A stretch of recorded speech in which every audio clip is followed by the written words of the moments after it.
Mig langar að sýna ykkur aðeins nýja lausn sem við í kunnáttu vorum að smíða í sumar. Eitt af því sem við höfum mikinn áhuga á í skólastarfi hvernig gerum við gott skólastarf betra. Og eitt af því sem hefur verið kvartað mikið við okkur tíminn sem fer í kannanir, greiningar að lesa úr þeim og svo framvegis af skólastjórnendum. Þannig að við tókum okkur til og byggum til skólaráð sem öflugt tæki sem að tekur kannanir og lætur gervigreindina aðstoða við að lesa þær og búa til aðgerðaráætlanir út frá þeim. Við skulum kíkja aðeins á hvernig kerfið virkar. Þið farið inn á skólaráð.umsýsla.is þegar að þið eru búin að hafa samband við okkur og fá aðgang.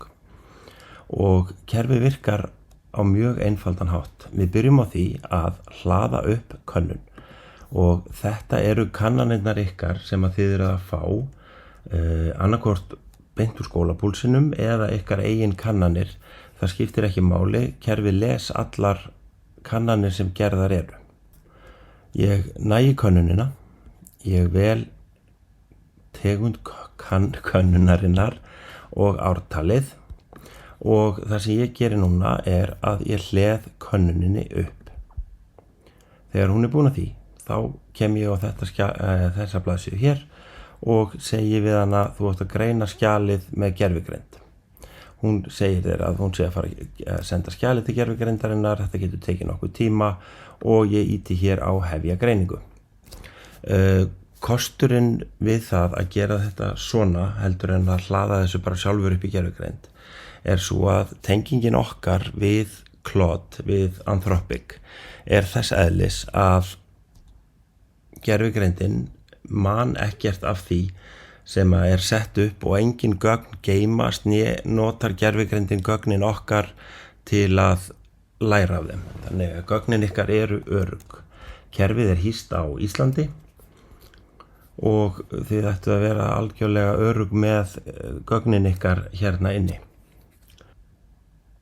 Þegar gervigreindin búin að lesa yfir og skila af sér, þá förum við á greiningarsíðuna.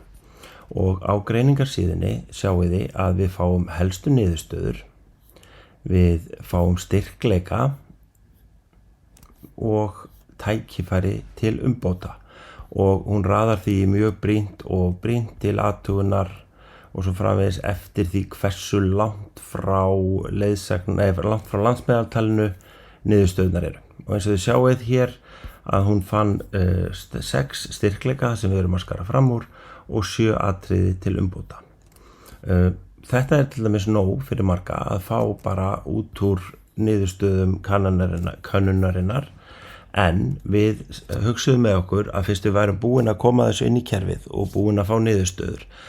Hvernig væri þá að nýta kerfið áfram til að búa til aðgerðaráætlun og vinna með niðurstöðunar.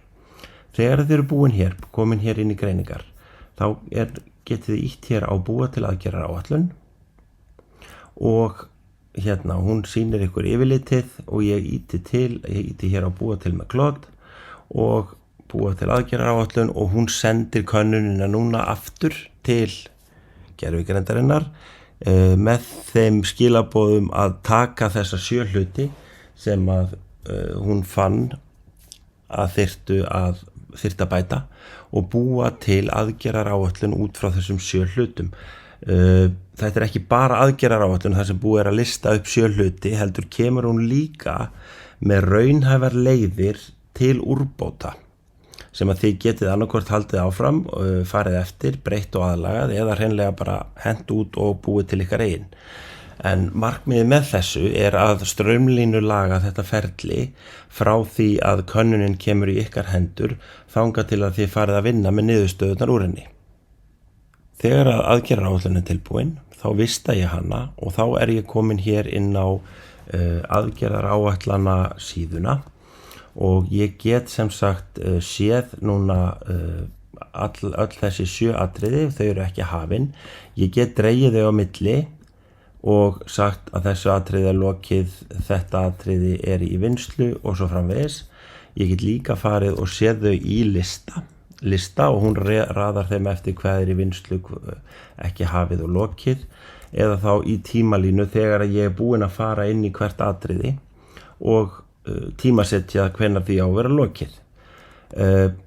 Þetta hér er eingöngu yfirlits síða. Til að vinna með aðgerðaráætlunina þá fer ég hér í að breyta áætlun.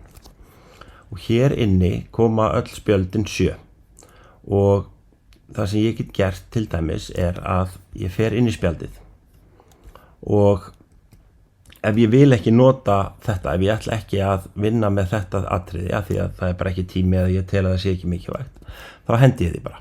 Og þá eru bara 6 atriði í aðgerðaráætlunni. En hér inni sem sagt kemur hún með hvað þetta heitir og hvað hún vill að við gerum, stofna mataráð, halda reglulega fundi og svo kemur hún með tillögu að mælanlegri niðurstöðu til að sjá að aðgerðirnar hafi skilað árangri.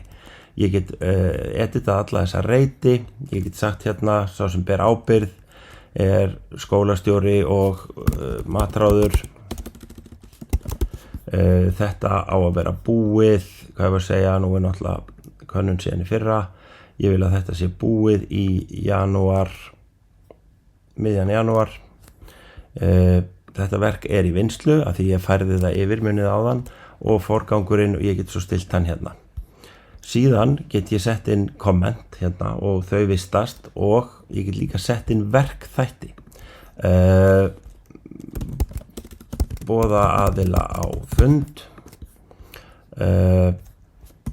könnun meðal nemenda,